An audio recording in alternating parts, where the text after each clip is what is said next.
¿Qué tal, amados hermanos? ¿Cómo han estado? Espero que hayan tenido una buena semana. Y estamos acá reunidos una vez más aquí en el canal profético para continuar con las clases del curso de oración e intercesión. Hemos acabado ya la parte de la oración, donde hemos visto qué es la oración, los tipos de oración, y hemos estudiado a través de varios personajes de la Biblia también las distintas formas de orar, con los distintos propósitos también. Así que ahora vamos a ver el tipo de oración que ya es el orar unos por otros, y eso tiene que ver con la intercesión. Así que el día de hoy vamos a aprender netamente qué es la intercesión, los principios básicos a través de los versículos bíblicos que hemos publicado, y vamos a ir viendo también a través de las siguientes clases los tipos de intercesión también que se encuentran en la Biblia. Así que el día de hoy nos acompañan a ver en esta parte específicamente para saber qué es la intercesión. Bueno, como decimos, es el orar unos por otros, pero también es ver las necesidades de los demás, y en sí lo que el Señor nos explica a través de ver las los distintos tipos de intercesión en la Biblia es el ponerse eh, en el medio de dos personas. ¿Qué quiere decir? Es el interceder y ponerse, ¿no? Ponerse en el medio para defender a la persona que está detrás nuestro. Así que a través de la intercesión nosotros vamos a poder entrar en un nivel de oración mucho mayor. Es un nivel de oración donde ya no vemos nuestra necesidad, sino tenemos que ver la necesidad de otros. Así que el Señor nos va a llevar a eso. ¿Por qué? Porque tenemos un solo mediador entre Dios y los hombres, que es Jesucristo, nuestro Señor, quien se encuentra a la diestra del Padre y también está intercediendo por nosotros todos los días, hasta el día que Él venga de retorno a la tierra. Y en Él tenemos ese abogado que nos va a defender a todos nosotros, ¿no? Porque hay un acusador, y el acusador de nuestros hermanos y de nosotros es Satanás, ¿no? El enemigo. Pero por eso, mientras nosotros más nos limpiemos, mientras nosotros más nos alineamos, ¿no? Aquí en la tierra nosotros vamos a poder interceder. Así que el Señor necesita intercesores en toda la tierra para orar por distintas causas, por las familias, por la ciudad, por la iglesia, por las naciones, por toda la tierra.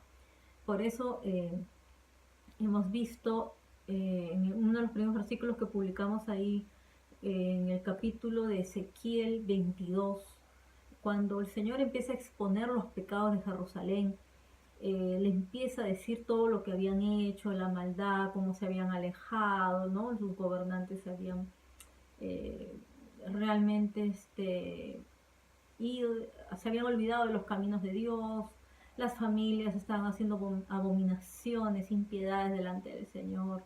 Entonces el Señor ya tenía que traer juicio, y es por eso que el Señor necesita alguien que por lo menos que viva rectamente delante de Dios para que pueda interceder. Y si vamos al versículo 30, dice: busqué entre ellos un hombre que levantara una muralla y que se pusiera en la brecha delante de mí a favor de la tierra, para que yo no la destruyera, pero no lo hallé, ¿no? Y en el siguiente versículo dice: por tanto derramé sobre ellos mi ira, con ardor de mi ira los consumí, hice volver el camino de ellos sobre su propia cabeza, dice Jehová el Señor. Entonces, cuando nosotros vemos que obviamente viene el juicio sobre las naciones, pues el Señor necesita intercesores en la tierra. Y es por eso que nosotros vamos a ver en 1 Timoteo 2, donde el Señor claramente da instrucciones sobre la oración. Entonces Él comienza diciendo, desde el versículo 1, dice: Exhorto ante todo que se hagan rogativas, oraciones, peticiones, acciones de gracia por todos los hombres, por los reyes y por todos los que están en eminencia, para que vivamos quieta y reposadamente en toda piedad y honestidad.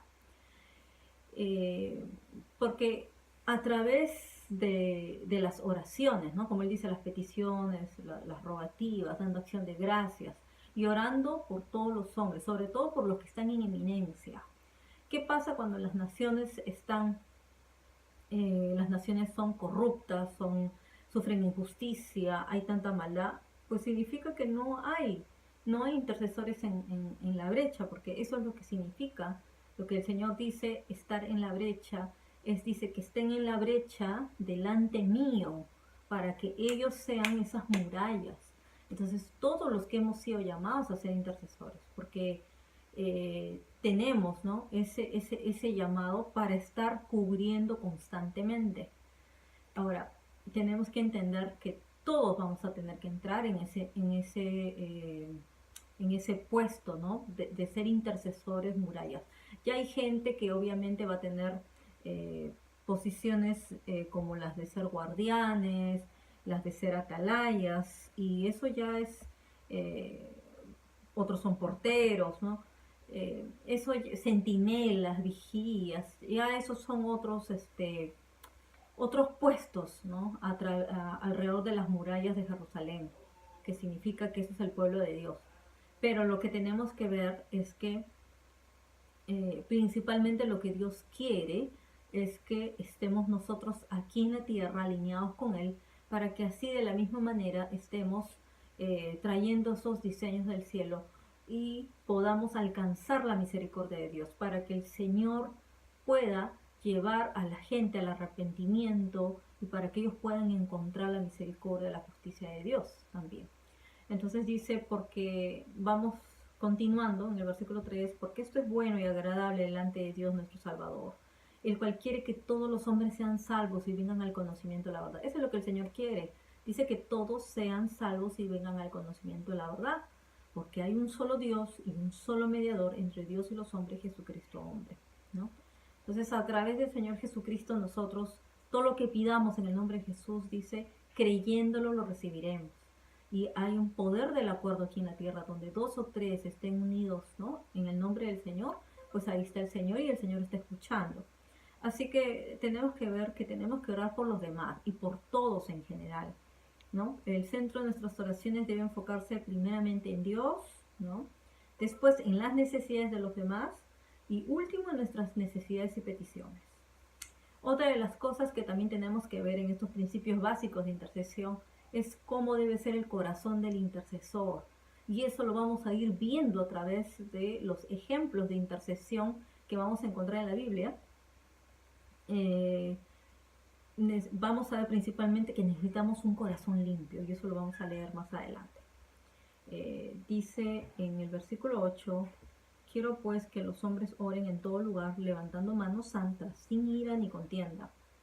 Y luego ya habla, ¿no?, de cómo tienen que ser los atavíos, los peinados y todo lo que significa más ostentar por fuera. O sea, no necesitamos ser tan ostentosos, sino más dedicarnos a las buenas obras, a la piedad y estar en sujeción principalmente.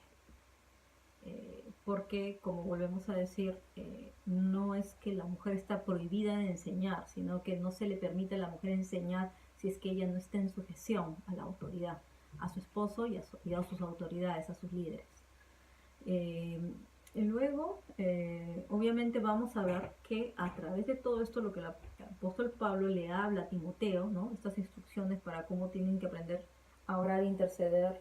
Dice, para que nuestras oraciones sean aceptables delante de Dios, necesitamos tener un corazón sincero en cuanto a nuestras debilidades, a nuestras faltas, ¿no? Derramarnos delante de Dios, pedirle perdón para que nos limpie, ¿no? Nos limpie de todo pecado, que nos ayude a sacar, ¿no?, la iniquidad. Tenemos que sacar la iniquidad de nosotros, aquello que en lo que no estamos bien, estamos cayendo repetitivamente, continuamente.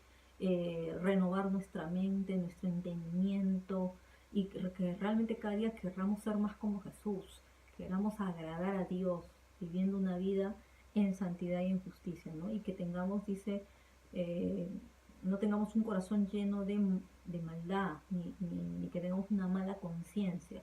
Entonces, para que la intercesión encuentre esa respuesta, ¿no?, de ese poder que se desata del cielo por la oración, aunque sea de un justo, es necesario tener principalmente un corazón limpio y un corazón que esté en un proceso de sanidad también, que esté sanado, y si no, por lo menos que esté en un proceso de sanidad. Un corazón perdonador, sin envidia, sin celos, sin maldad, sin egoísmos y sin cosas que no le agradan al Señor. Todo eso hay que sacarlo para que no sea de estorbo para nuestras oraciones.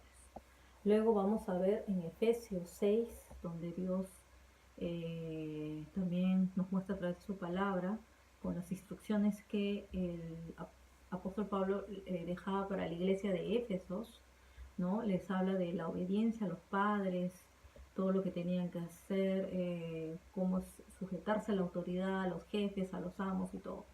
Y luego les da instrucciones sobre la armadura de Dios y les dice que obviamente tenemos que estar vestidos de todas las armaduras del Señor para que podamos estar firmes contra las acechanzas del diablo, porque obviamente no tenemos luchas contra carne ni sangre, sino contra los principados, potestades, gobernadores de las tinieblas de este siglo, contra huestes espirituales de maldad en las regiones celestes. Por eso tenemos que tener entendimiento qué es lo que está gobernando en el lugar donde vivimos o donde estamos haciendo la intercesión.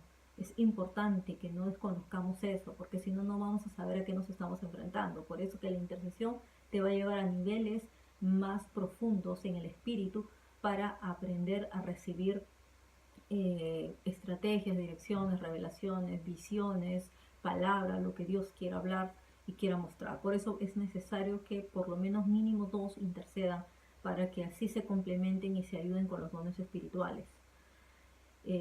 También dice que tomemos toda la armadura de Dios para que podamos resistir el día malo, y habiendo acabado todo, estén firmes, ¿no? Y luego ya empieza a dar las instrucciones de todas las armaduras, pero en el versículo 18 dice: orando en todo tiempo con toda oración y súplica en el Espíritu, y velando en ello con toda perseverancia y súplica por todos los santos.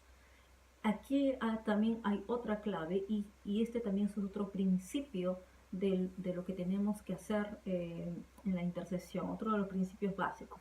No solo es ver, ¿no?, nuestra posición espiritual y entender sobre el mundo espiritual, sino también dice que tenemos que estar en constante súplica en el Espíritu, velando, dice, con perseverancia, la perseverancia y la súplica por todos los santos. Entonces tenemos que estar en constante intercesión por nuestros líderes, por nuestras familias, por la iglesia, por los ministerios, por la obra y por todo lo que veamos, por todo lo que Dios nos haga recordar. Luego vamos a ver en el siguiente versículo, vamos a ver aquí en Santiago 5, donde también el Señor nos habla a través del apóstol Santiago, y él empieza a hablar varias cosas que él empezaba a ver, obviamente, que habían acontecido en esos tiempos ahí en la tierra, ¿no? Sobre todo de la gente que hacía injusticias a través de las riquezas, de las malas ganancias y todo eso. Pero a partir del versículo 7 dice: por tanto, hermanos, tened paciencia hasta la venida del Señor, ¿no? Mirad cómo el labrador espera el precioso fruto de la tierra, aguardando con paciencia hasta que reciba la lluvia temprana y la tardía. Dice: tened también vosotros paciencia y afirmad vuestros corazones, porque la venida del Señor se acerca. Esa también es otro de los principios básicos de la intercesión, es la paciencia, porque tenemos que ser pacientes en esperar las respuestas. A veces van a ser instantáneas, a veces van a ser de segundos, de minutos, de horas, o quizás lo vamos a poder ver en la misma semana la respuesta. Pero no siempre va a ser así, entonces tenemos que tener paciencia, dice. Por eso dice: no os quejéis unos contra otros. La queja es otro de los problemas por el cual nuestras palabras pierden poder. Entonces tenemos que sacar esas cosas de nosotros, tenemos que limpiarnos constantemente. Dice: para que no seáis condenados, he aquí el juez está delante de la puerta. hermanos míos, tomad como ejemplo de aflicción y de paciencia a los profetas que hablaron en nombre del Señor, ¿no? Por eso dice, he aquí tenemos por bienaventurados a los que sufren. Acuérdense de la paciencia de Job y habéis visto también el fin del Señor, que el Señor es muy misericordioso y compasivo. Entonces, en la parte más abajo dice, ¿qué pasa cuando estamos afligidos? ¿No? Él empieza a ver que los hermanos estaban jurando, dice, haciendo juramentos. Entonces dice, no juréis ni por el cielo, ni por la tierra, ni por ningún otro juramento, sino que vuestro sí sea sí y vuestro no sea no, para que no caigáis en condenación. Entonces luego dice, ¿está alguno de vosotros afligido? Haga oración. ¿Está alguno alegre? Cante alabanzas. ¿Está alguno enfermo entre vosotros? Llame a los ancianos de la iglesia y oren por él, ungiéndolo con aceite en el nombre del Señor. Y la oración de fe salvará al enfermo y el Señor lo levantará, y si hubiera cometido pecados le serán perdonados. En el versículo 16 dice, confesaos vuestras ofensas unos a otros y orad unos por otros para que seáis sanados. La oración eficaz del justo puede mucho. Y ahí compara a Elías, porque dice, Elías era un hombre sujeto a pasiones semejantes a las nuestras, y él oró fervientemente para que no lloviese, y no llovió sobre la tierra por 3 años y 6 meses. Y otra vez oró, y el cielo dio lluvia, y la tierra produjo su fruto. Así que dice, hermanos, si alguno entre vosotros se ha extraviado de la verdad, y alguno le hace volver, sepa que el que haga volver al pecador del error de su camino, salvará de muerte un alma y cubrirá multitud de pecados. Entonces, hasta aquí vamos a ver lo que el Señor nos trata de explicar en este último capítulo. Y dice, acá tenemos que ver otro de los principios bíblicos, es que si estamos en aflicción tenemos que orar. Y si estamos alegres tenemos que cantar. Y si estamos enfermos, pues tenemos que llamar a los ancianos y orar en unidad del espíritu y unidad de la fuerza. Así que espero que esto se haya sido una lección más y vamos a seguir completando los siguientes capítulos. Que sean bendecidos en este día. Hasta pronto. Bendiciones. Bye bye.